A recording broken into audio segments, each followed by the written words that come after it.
തൂണിലും തുരുമ്പിലും ദൈവം. പി ജെയുടെ ഫ്ലക്സുകൾ കണ്ണൂരിൽ ഉയരുകയാണ്. പക്ഷേ ഇത് പാർട്ടിക്ക് വലിയ തിരിച്ചടിയാണ്. കാരണം പി ജെ ആർമി എന്ന് പറയുന്ന, അല്ലെങ്കിൽ പി ജയരാജൻ എന്ന് പറയുന്ന പാർട്ടിയുടെ കണ്ണൂരിലെ ശക്തനായ നേതാവിനെ തഴഞ്ഞിട്ടിരിക്കുകയാണ് പാർട്ടി. ഒരു തരത്തിലും വളർന്നു വരരുത്, വളർന്നു വന്നാൽ അത് പാർട്ടിക്ക് തന്നെ വിലങ്ങ് തടിയാകുമെന്ന് കുറെ പേർ വിശ്വസിക്കുന്നുണ്ട്. യഥാർത്ഥത്തിൽ തഴയപ്പെടേണ്ട ആളാണോ പി ജയരാജൻ? അല്ല, ഒരു വലിയൊരു ചോദ്യം തന്നെയാണ്. കാരണം എന്താണെന്ന് വെച്ചിട്ടുണ്ടെങ്കിൽ കമ്മ്യൂണിസ്റ്റ് പാർട്ടിയുടെ ചരിത്രത്തിൽ എക്കാലത്തും അവർ നിരവധി ആളുകൾ തഴഞ്ഞിട്ടുണ്ട്.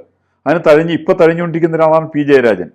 പി ജയരാജൻ തഴഞ്ഞു എന്ന് മാത്രമല്ല, ആദ്യം വിചാരിച്ചു അദ്ദേഹം സ്റ്റേറ്റ് സെക്രട്ടേറിയറ്റിൽ എത്തുന്നതാണ് വിചാരിച്ചത്. കാരണം ജില്ലാ സെക്രട്ടറി സ്ഥാനം മാറിയിട്ട് എല്ലാവരും സ്റ്റേറ്റ് സെക്രട്ടേറിയറ്റിൽ എത്താറ്. ഇവിടെ എറണാകുളത്ത് CN മോഹൻ അടക്കമുള്ളവർക്ക് അങ്ങനെ സ്റ്റേറ്റ് സെക്രട്ടേറിയറ്റിൽ എത്തിയിരുന്നു. അതേപോലെ പി ജയരാജൻ എത്തുന്നതാണ് ജയരാജൻ വിചാരിച്ചത്. അദ്ദേഹത്തെ വിശ്വസിക്കുന്ന ആളുകളൊക്കെ വിചാരിച്ച് അങ്ങനെയാണ്. പക്ഷെ അങ്ങനെ ഉണ്ടായില്ല. അതിനുശേഷം അദ്ദേഹം സെൻട്രൽ കമ്മിറ്റിയിൽ എത്തുന്നു വിചാരിച്ചു, അതും ഉണ്ടായില്ല.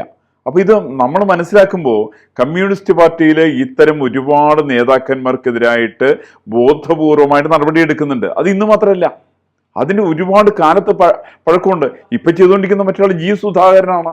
അതുകൊണ്ടാണ് G. സുധാകരനോട് ആലപ്പുഴ ജില്ലയിലെ G. സുധാകരൻ മൊത്തം വെട്ടിനിരത്തിക്കുകയാണ്.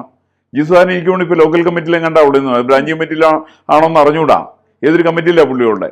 കാരണം G. സുധാകരൻ അവിടെ ഒന്നുമല്ല, അവിടെ അസംബ്ലിയിലെ മെമ്പറായിരുന്നു, അവിടെ നിന്ന് അമ്പലപ്പുഴയിൽ നിന്ന് MLA ആയിരുന്നു, അദ്ദേഹം സംസ്ഥാനത്തിന് മന്ത്രിയായിരുന്നു. അങ്ങനത്തെ ഒരാളെ പ്രായത്തിന്റെ പ്രശ്നമൊക്കെ പറഞ്ഞുകൊണ്ട് അവിടുന്ന് പാർട്ടിയിൽ നിന്നും എല്ലാ സ്ഥലത്തു നിന്നും തഴഞ്ഞുകൊണ്ട് ഏറ്റവും മോശമായ രീതിയിൽ അവഹേളിക്കുകയാണ്. ഇതിനെതിരായിട്ടുള്ള പ്രതിഷേധം ഉണ്ടാവും. ഇപ്പൊ അത് കമ്മ്യൂണിസ്റ്റ് പാർട്ടി പലതരത്തിലാണ് ചെയ്തിരുന്നത്. ഇന്നിപ്പോ 75 വയസ്സ് പ്രായത്തിന്റെ പേര് പറഞ്ഞു. പഴയ കാലത്ത് ഞാൻ വേറെന്ന് പറയാലോ, P. കൃഷ്ണപിള്ള എന്ന് പറയുന്ന ആളുണ്ട്. കമ്മ്യൂണിസ്റ്റ് പാർട്ടിയുടെ ഏറ്റവും ആചാര്യന് സഖാവ് എന്ന് പറഞ്ഞാല് P. കൃഷ്ണപിള്ളയാണ്. ഈ P. കൃഷ്ണപിള്ള എങ്ങനെയാണ് മരിച്ചത്? ഒരു വലിയ ചർച്ചാ വിഷയമല്ലേ? P. കൃഷ്ണപിള്ള മരിച്ചതാണോ? അദ്ദേഹത്തെ പാമ്പ് കടിച്ചതാണോ? വലിയ ചർച്ചാ വിഷയമാണത്. P. കൃഷ്ണപിള്ളയുടെ ശരീരം പാമ്പ് കടി ഏറ്റു മരിച്ച് സർപ്പധ്വംസം ഏറ്റു മരിച്ചു എന്നാണ് പറയുക. ഇതെങ്ങനെ ഇവർ ഈ കഥ പറഞ്ഞുണ്ടാക്കുന്നത്? അങ്ങനെയുള്ള അദ്ദേഹത്തിന് സ്മാരകം അവിടെ ഉണ്ടാക്കുന്നു. ആ സ്മാരകാരെ തകർക്കുന്നത്, ആ സ്മാരകം തകർക്കുന്നത് മാർക്സിസ്റ്റുകാരാണ്. അതിന് ശിക്ഷിക്കപ്പെട്ടത് CPM-കാരാണ്. വേറെ ആരും അതിനകത്ത് ശിക്ഷിക്കപ്പെട്ടില്ല. എന്ന് വെച്ചിട്ടുണ്ടെങ്കിൽ അവർക്ക് P. കൃഷ്ണപിള്ള ഇഷ്ടമല്ല. അവരെ സംബന്ധിച്ച് ഇദ്ദേഹത്തിന് രാഘവൻ ഇഷ്ടമായിരുന്നില്ല. അവരെ സംബന്ധിച്ച് P. ജയരാജൻ ഇഷ്ടമല്ല. അവരെ സംബന്ധിച്ച് G. സുധാകരൻ ഇഷ്ടമല്ല. അവർക്ക് തോമസ് ഐസക്കിന് വേണ്ട.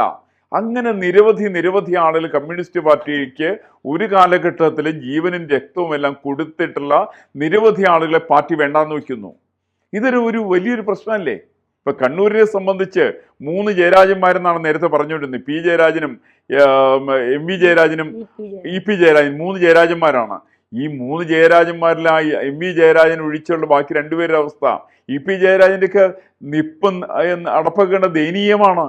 നമുക്കറിയാം MAVയുടെ പാർട്ടിയുടെ ജനറൽ സെക്രട്ടറി ആയിട്ട് ചാർജ് എടുക്കുന്ന സമയത്ത് ആ തൊട്ട് പുറയിൽ തലയും ചൊറിഞ്ഞുകൊണ്ട് നിൽക്കുന്ന EP ജയരാജന്റെ ഒരു ചിത്രമുണ്ട്. വളരെ ദയനീയമായിരിക്കുന്ന ചിത്രമാണ്. അത് മാധ്യമങ്ങളിലൊക്കെ വന്നു കഴിഞ്ഞിരിക്കുന്നു. അങ്ങനെ ജയരാജനെ ഒതുക്കിയിരിക്കുന്നു. കമ്മ്യൂണിസ്റ്റ് പാർട്ടി പല സ്ഥലങ്ങളിലും നിശ്ചിതമായിട്ടുള്ള ആദർശ ലക്ഷ്യങ്ങളുടെ അടിസ്ഥാനത്തിൽ പ്രവർത്തിക്കും. ഒരുപക്ഷെ P. ജയരാജൻ അവിടെ ഏറ്റവും കൂടുതൽ സംഘർഷം ഉണ്ടാക്കിയിട്ടുള്ള ആളാണ്, അതിന് സംശയമൊന്നുമില്ല. ഒരുപക്ഷെ രാഷ്ട്രീയ സ്വയംസേവക സംഘവും ഒക്കെ ആയിട്ടുള്ള സംഘർഷത്തിൽ ഏറ്റവും വലിയ പങ്ക് വഹിച്ചത് P. ജയരാജനാണ്. P. ജയരാജൻ നിരവധി ആളുകളെ കൊലപ്പെടുത്തിയിട്ടുണ്ട്, കൊലപ്പെടുന്ന കാര്യത്തിൽ വലിയ പങ്ക് വഹിച്ചിട്ടുണ്ട്. അത് കണ്ണൂർ ജില്ലയെ സംബന്ധിച്ചൊരു വലിയ പ്രശ്നം തന്നെയാണ് ശരിക്കും. അതുകൊണ്ട് തന്നെയാണ് ജയരാജന്റെ കൂടെയുള്ള അണികളുടെ എണ്ണം വളരെ കൂടുതലാണ്. ആയിരക്കണക്കിന് ആളുകൾ അദ്ദേഹത്തിന്റെ കൂടെയുണ്ട്. അതുകൊണ്ടാണ് അദ്ദേഹത്തിന് അനുകൂലമായിട്ട് അത്തരം മുദ്രാവാക്യങ്ങൾ, അത്തരം ബോർഡുകളൊക്കെ സാധാരണ വരുന്നുണ്ട്. അവർക്കൊക്കെ ചില പ്രതീക്ഷകളുണ്ട്. കമ്മ്യൂണിസ്റ്റ് പാർട്ടിയിൽ പ്രതീക്ഷകൾ ഉണ്ടായിരുന്ന മുഴുവൻ ആളുകളും പ്രതീക്ഷകൾ അസ്തമിച്ചു കഴിഞ്ഞിരിക്കുകയാണ്. അത് സർക്കാരിന്റെ പരാജയം ഒരു വശത്ത്, രണ്ടാമത്തെ പാർട്ടിയുടെ എന്താ പറയുക, ഒരു ലക്കും ലഗാനും ഇല്ലാത്ത പാർട്ടിയുടെ പോക്ക്. പാർട്ടിയുടെ സെക്രട്ടറി എന്ന് പറയുന്ന ആൾക്ക് പാർട്ടിയെ സംബന്ധിച്ച് നിശ്ചയമില്ല, അതിന്റെ ചരിത്രബോധമില്ല, അതിനെ സംബന്ധിച്ച് അദ്ദേഹം ഒന്നും പഠിച്ചിട്ടില്ല. അങ്ങനത്തെ ഒരാളാണ് ഗോവിന്ദ മാഷ്. ഇപ്പൊ നമുക്കറിയാലോ MAVB എങ്ങനെയാണ് പാർട്ടിയുടെ ജനറൽ സെക്രട്ടറി ആവുന്നത്. ഇതൊരു കേരള പാർട്ടിയല്ലേ ഇന്നിപ്പോൾ നിലവിലുള്ളത്. കേരളത്തിലുള്ള ബേബി പാർട്ടിയുടെ ജനറൽ സെക്രട്ടറി ആവുന്നു. വേറെ ഒരു സംസ്ഥാനത്തിൽ ഈ പാർട്ടിയില്ല. ഒരു കാലത്ത് AKGയും EMS ഒക്കെ ഉണ്ടായിരുന്ന സമയത്ത് പാർട്ടി, ബംഗാളിൽ പാർട്ടി ഉണ്ടായിരുന്നു, ത്രിപുരയിൽ ഉണ്ടായിരുന്നു, ബംഗാളിലുണ്ടായിരുന്നു, മഹാരാഷ്ട്ര ഉണ്ടായിരുന്നു. ഒരു സമയത്ത് ഉത്തർപ്രദേശിൽ ഒരു കമ്മ്യൂണിസ്റ്റ് പാർട്ടി ഉണ്ടായിരുന്നു എന്ന് മാത്രമല്ല 1967 ലോക്ദൾ മന്ത്രിസഭയിലെ ചരൺ സിംഗ് മുഖ്യമന്ത്രി ആയിരിക്കുന്ന സമയത്ത് ആ മന്ത്രിസഭയിൽ കൃഷി വകുപ്പ് കൈകാര്യം ചെയ്തത് ഈ പറയുന്ന CPM ആണ്. CPM CPI ഒക്കെ ആ കാലത്തുണ്ടായിരുന്നു. CPI മന്ത്രിയായിരുന്നു. സാർ, ഈ പി ജയരാജന് ജനങ്ങളുടെ പിന്തുണ, അണികളുടെ പിന്തുണ വളരെ കൂടുതലാണ് കണ്ണൂരിൽ.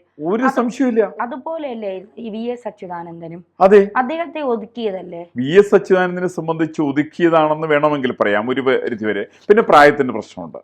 വളരെ വലിയ 100 വയസ്സ് കഴിഞ്ഞിട്ടുള്ള VS അച്യുതാനന്ദൻ അതിപ്പോഴല്ലേ സാർ, ഈ പിണറായിയുടെ 2 ടൈമിനും ഫസ്റ്റ് ടൈമിൽ ഭരണ പരിഷ്കാര കമ്മീഷൻ എന്ന് പറഞ്ഞുകൊണ്ട് ഒരു ഇല്ലാത്ത പദവിയൊക്കെ ഉണ്ടാക്കി കറിവേപ്പില പോലെ അദ്ദേഹത്തെ കാണിച്ച് തിരഞ്ഞെടുപ്പിനെ നേരിട്ടവരല്ലേ ഇവര്? എന്ന് മാത്രമല്ല, അതിനു മുമ്പ് വേറെ കാര്യം ചെയ്തിരുന്നു. VS അച്യുതാനന്ദൻ അന്നൊരു പ്രയോഗം തന്നെ കേരളത്തിൽ ഉണ്ടായിരുന്നു. VS ജയിച്ചാൽ പാർട്ടി അധികാരത്തിലെത്തില്ല, പാർട്ടി അധികാരത്തിലെത്തിയാൽ VS തോക്കും. അങ്ങനെയാണ് മാരാരിക്കുളത്ത് പുള്ളി തോക്കുന്നത്. മാരാരിക്കുളത്ത് പുള്ളി തോക്കുന്നതിന്റെ പേരിലാണ് ചിലർക്കെതിരായിട്ട് നിയമ നടപടികളൊക്കെ വന്നു. അവർ കൂടി ചേർന്നിട്ടാണ് പിന്നെ P കൃഷ്ണപിള്ളയുടെ സ്മാരകം തകർത്തത്. അങ്ങനെ വലിയൊരു ചരിത്രമാണ് കമ്മ്യൂണിസ്റ്റ് പാർട്ടിയെ സംബന്ധിച്ച്. കാരണം അവർക്ക് VS അച്യുതാനന്ദൻ ഒരു വിഷയമേ അല്ല അവർക്ക് ശരിക്കത്. കമ്മ്യൂണിസ്റ്റ് പാർട്ടിക്ക് എന്നും കൃത്യമായിട്ടുള്ള ആരുടെയൊക്കെയോ ചില നയങ്ങളുണ്ട്.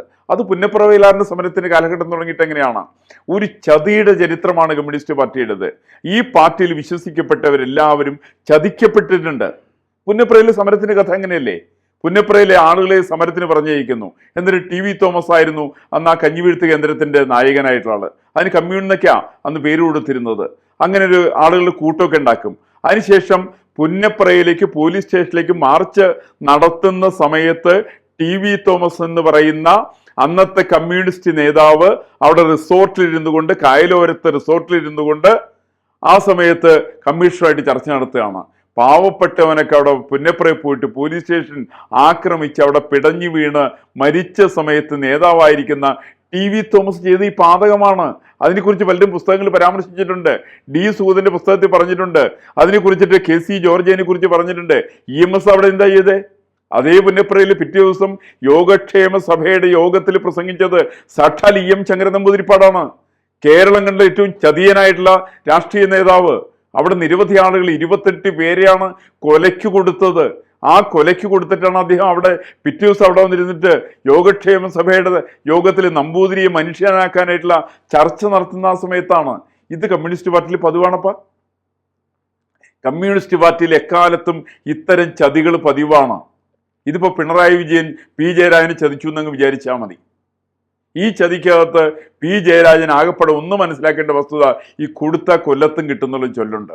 ഈ ചൊല്ല് കമ്മ്യൂണിസ്റ്റ് പാർട്ടിയെ സംബന്ധിച്ച് എല്ലാ സ്ഥലത്തും ഉണ്ടത്. അതിവിടെ എന്ന് മാത്രമല്ല, ഇന്ത്യയിൽ മാത്രമെന്നല്ല, ലോകത്തിന്റെ ചരിത്രം അതാണ്.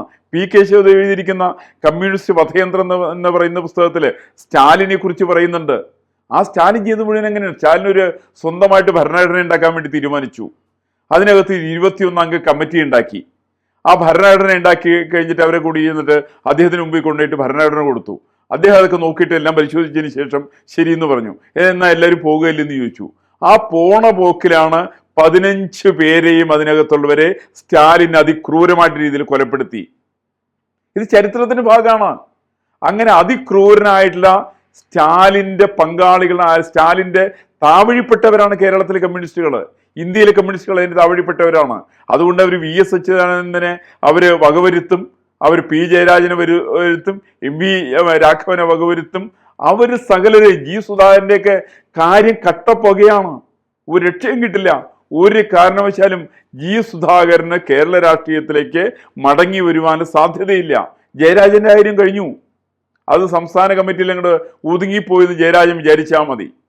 ഒരു കാലഘട്ടത്തിൽ RSSനെതിരായിട്ടും കോൺഗ്രസിനെതിരൊക്കെ ആയിട്ട് പടപ്പുറപ്പാട് നടത്തിയിരിക്കുന്ന ജയരാജൻ എന്ന് ആ കണ്ണൂരിന്റെ മണ്ണില് തൽക്കാലം ചില ബോർഡൊക്കെ വെച്ചാൽ മതി. ആ ബോർഡൊക്കെ വെക്കുന്ന ജയരാജൻ അവിടെ കിടന്ന് തന്നെ അസ്തമിക്കും എന്നുള്ള കാര്യത്തിൽ ഒരു സംശയം എന്നെ സംബന്ധിച്ചില്ല. തീർച്ചയായിട്ടും.